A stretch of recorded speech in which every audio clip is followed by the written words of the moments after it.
You see, it's the body is in Kundalini. Body is in consciousness, not consciousness in the body.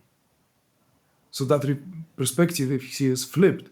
And of course, that's what the authentic Kundalini unfoldment is characterized. That there are landmarks, there are these phases when the one who goes through that phase, there are these distinctive, at times, inexplicable experiences of knowing oneself as completely and utterly different from the body, and yet being embedded with every perception. But the perception here is not down to the contact of the senses with sense objects.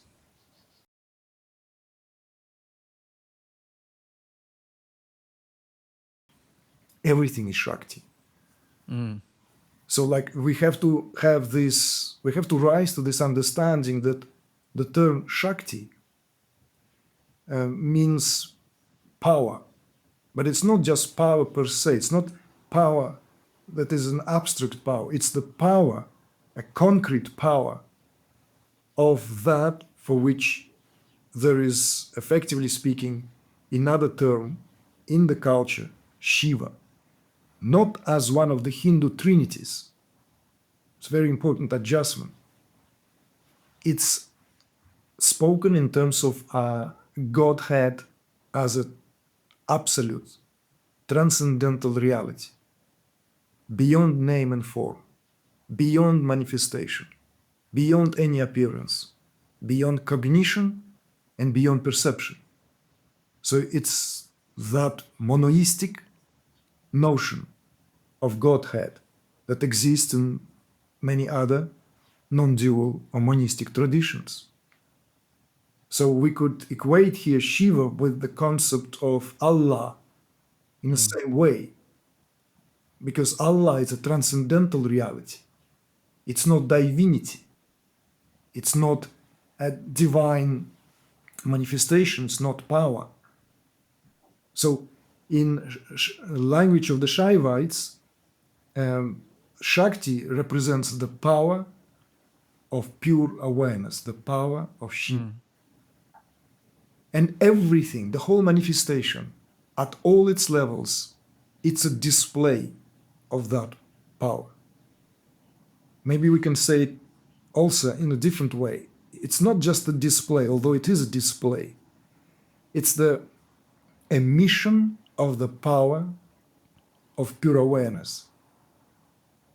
So this display, this emission, this manifestation are inseparable qualities with which Absolute knows itself. So it's a self-reflective power. So Shakti, in addition to the term power, as it is translated, could be also translated in terms of, there's another very beautiful and very, very useful term in Tantrism, Vimarsha. Vimarsha is a reflective power of awareness. And it is because of that power there is the world to begin with. Or, to reinstate that, the world, the manifest reality, is reflective, it's a display of the reflective power of awareness to behold its own magnificence through unlimited points of view, through infinitude points of view. So if we have that understanding, then we can speak about Shakti then in terms of individual experience. So in other words, yes, there is this universal Shakti. We could speak about it as, let's say, ultimately where Shakti can be spoken of in terms of as inseparable from the power of Shiva in the sense of prior to the emission. So this beyond of the beyond, Paramashiva. It's that incomprehensible state of compact mass of consciousness, prior to any manifestation, prior to anything. It's not even before Big Bang. We're speaking about something for which there is no term in English language. it's still Shakti because it is in a state of potentiality, pure potentiality. Then there is Shakti in terms of cosmic manifestation. It's all pervasive, it's everywhere. Everywhere. It empowers all our senses and empowers everything. It empowers the sun, the light of the sun. It Because empowers knowledge and ignorance. So let me just finish to this. sure. And then, of course, there is power as individualized. You see, individualized to the point of this undoubtful, right? This very tactile, this very visceral experience of you and me, right? Where you know that this is your body. I know this is my body. Yes, in the states of expansion, in the states of absorption, I may transcend and discard this body. I'm unraveled across the universe. But I cannot function in that state. So it is interjected with this, let's say, phases of states of consciousness where you and I function on a daily basis. So there must be some power in charge. And so that, from that point of view, we can speak about that power as being, let's say, converged, converted, collapsed, coiled upon itself. And that's how symbolically and traditionally Kundalini is referred to in terms of that aspect of Shakti which is individualized to the point of total and utter collapse into conceiving, thinking of itself, perceiving itself as so and so. And all these three obviously are not separate. See? So these three Shaktis are representing one universal power. Okay, got you. Because I used to think, I used to watch. There was a time where I felt blocked inside, and I felt a lot of heaviness in my heart, and I think I was passing through, honestly, Igor, a dark night of the soul.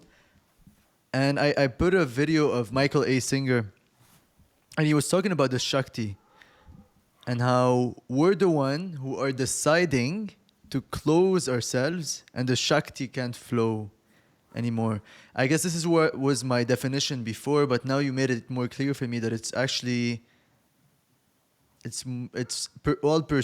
pervasive, right? That it's actually the power, that it's pure consciousness, that it's so much. It is the unnameable also. So is my definition now clearer than it was before, or what do you think? Well, it's certainly more helpful to contemplate on this and reflect on this in that all pervasiveness. This is why I thought to bring this concept of the triadic, right, to like three phases. And in fact, in the book, I speak about it I go about it at a great length, just as in the Kundalini course, sort of as to bring that clarity, because you see, Kundalini enjoys ambivalent perspective in the spiritual world. There are those who swear by it, and there are those who deny its existence. There are those who, let's say, consider it to be simply subordinate and even unnecessary event. So there are many different perspectives out there. So in order to reconcile this, hopefully with the use of that, let's say, time-tested platform that is utilized for this work, which is known popularly as Kashmir Shaivism, which serves as an umbrella for this particular work and perspective. So Kundalini is then given this overview, so it's not spoken exclusively from the point of view of life force in the body, which ignites all processes, which as it were makes the difference between being alive, that is, life force in the body, versus the time has come and the body is discarded through whatever means, through whichever way, long age, accident, whatever, doesn't matter. right? One way or another, life force in the body. But that's only one aspect of the Kundalini. So if we only view Kundalini from that aspect, of course, immediately we limit that, what Kundalini represents there and then. We limit the very power of awareness, which Kundalini represents here, to that individualized perspective. Okay. So you see, so this is why one great sage of the 20th century, Ramana Maharshi, when he spoke about Kundalini, when he was repeatedly asked about Kundalini, he made it very clear, like he made that distinction. And one such response, for example, was that the reason people think and speak of Kundalini as residing in the body is because that's a more, let's say, common way of speaking and understanding this, because that's most of our experiences. That's most of our experience. Our experiences with regard to and in relation to this embodied perspective. Whereas he says, or continues, the reality of the situation is the other way around. You see, it's the body is in Kundalini, body is in consciousness, not consciousness in the body. So that perspective, if you see, is flipped. And of course, that's what the authentic Kundalini unfoldment is characterized. That there are landmarks, there are these phases when the one who goes through that phase, there are these distinctive, at times, inexplicable experiences of knowing oneself as completely and utterly different from the body, and yet being embedded with every perception. But the perception here is not down to the contact of the senses with sense objects, but one enters that what is called celestial perception. One perceives directly through the templates through which the perception itself functions as the furthest edge, because our senses is literally that, the edge of where the experience takes place. And one can have these experiences where one perceives this in what's in the realm of the senses without the contact of the senses with the objects is being there. So one can smell an extraordinary refined fragrances which are not in one's surrounding. There's nothing to do with what is physically present, as it were. One can hear divine, melodious, or sonorous sounds, which is not due to the objects striking against each other to produce the sound. To produce the sound, there has to be contact of one object with another, whatever that is, right? The hand plucking the string, right? Hand touching the drum, right? Anything is produced. Even the sound of the wind rustling through the winds is that. But one can be filled with these myriads of sounds and the internal sounds. This is the yoga of sound, nada yoga. That's the department. And so it goes. For every sound at the physical plane of existence, right? There are subtler realms, what I call here templates, that are known in Sanskrit as tattvas, categories. And so one taps into that sphere, that realm of where the categories, and from there, of course, one's perception is enriched. So even when going back to the physicality of the experience, one doesn't just experience physicality of what is taking place here and now, but there is this additional quality. You see? There's this additional quality to that experience.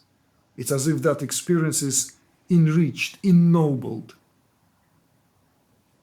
by that, what one knows that what is being experienced here is not just down to what is happening at the final frontier of the senses being in contact with the objects of perception.